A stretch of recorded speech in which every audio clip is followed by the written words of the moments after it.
সবাইকে আমন্ত্রণ Waker footwear presents lifestyle 24 এ জীবনযাপনে নানা খবর নিয়ে সাথে আছি আমি সূচনা হাসান।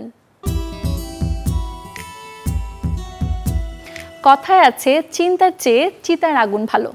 জানেন কি একজন মানুষ দিনে কবার চিন্তা করেন? যুক্তরাষ্ট্র ভিত্তিক জরিপ সংস্থা গ্যালাপের তথ্য অনুযায়ী আমরা সবাই নাকি দৈনিক গড়ে 50,000 বার চিন্তায় ডুবে থাকি। মানুষের মস্তিষ্ক হচ্ছে চিন্তার কারখানা। সময়ের পুরোটা জুড়েই কিছু না কিছু ভাবনার অনুষঙ্গ ঘুরপাক খায় এখানে।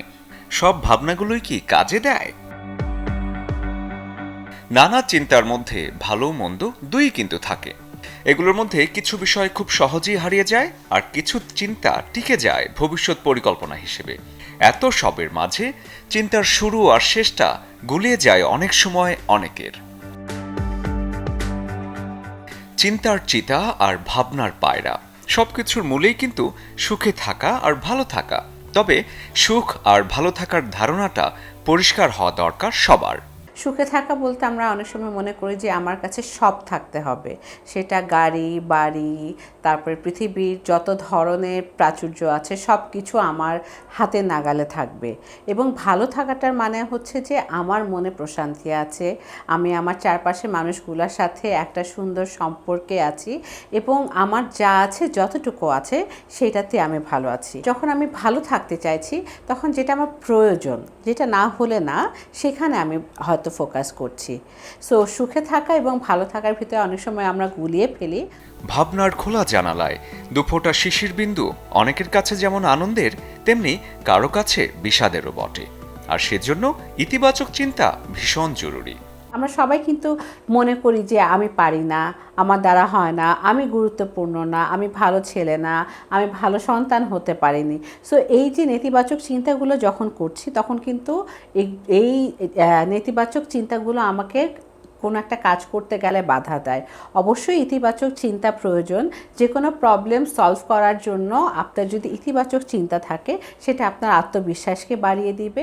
তাই বলে মানুষ কিন্তু নেতিবাচকতার বাইরে নয়। অবচেতন মনে ঘুরপাক খাওয়া নেতিবাচক চিন্তা একজন মানুষের জীবন এলোমেলো করে দেওয়ার জন্য যথেষ্ট।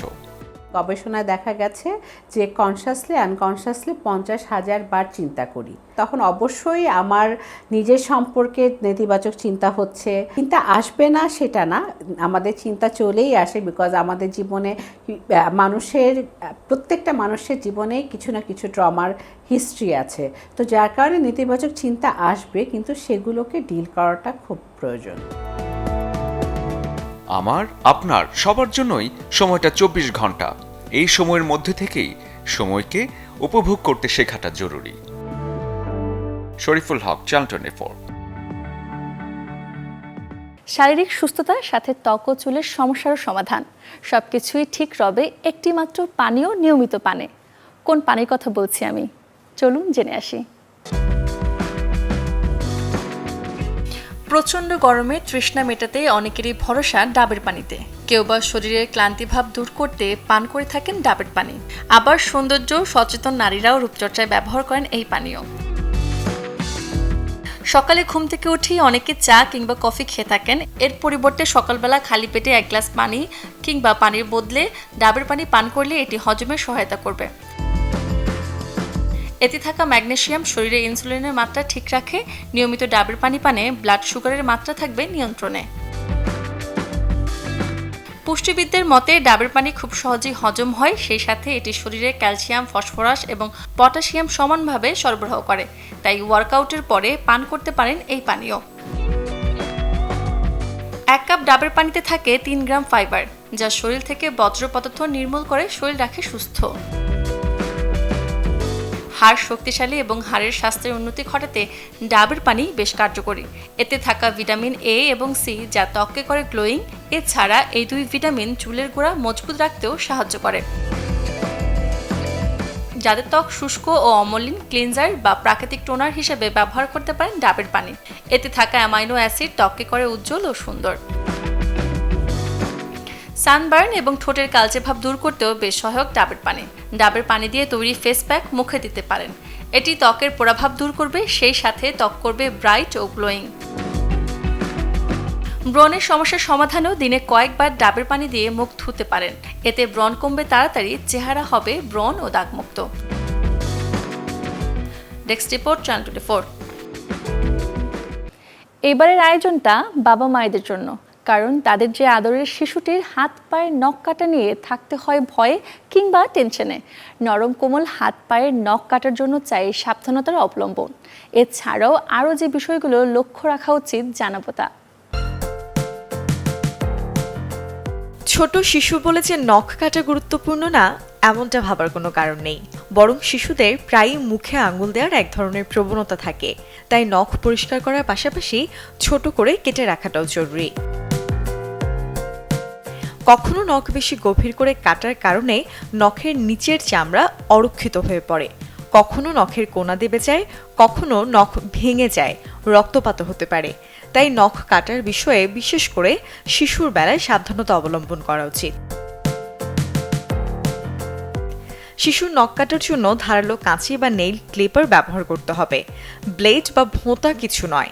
বিশেষ করে ছোট নেইল ক্লিপার ব্যবহার করা ভালো। চাইলে ইলেকট্রিক কাটারও ব্যবহার করতে পারেন।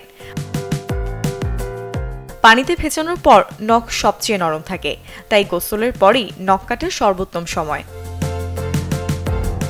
নখটি কাটার জন্য সামনে সোজা লাইনে কাটুন। কোনাগুলো বেশি গভীর করে কাটবেন না। চাইলে সামান্য বাঁকিয়ে নিতে পারেন কোনাগুলো, নয়তো সোজা থাকলেও ক্ষতি নেই। নখ বেশি বড় হলে ভেঙে যাওয়ার আশঙ্কা থাকে, তাই বেশি বড় করার আগেই অর্থাৎ নিয়মিত প্রতি সপ্তাহে নখ কাটা উচিত। ছোট শিশুদের নখ কাটার সময়টায় নড়াচড়া করার কারণে অনেক সময় কেটে যেতে পারে, তাই চেষ্টা করুন ঘুমানোর সময় বা শান্ত অবস্থায় শিশুর নখ কাটতে। Desk report, channel 24। আয়োজন শেষ করব, তবে এক নজরে দেখব বৃহস্পতিবার কোথায় কোন মার্কেট কিংবা শপিং জোন থাকছে বন্ধ।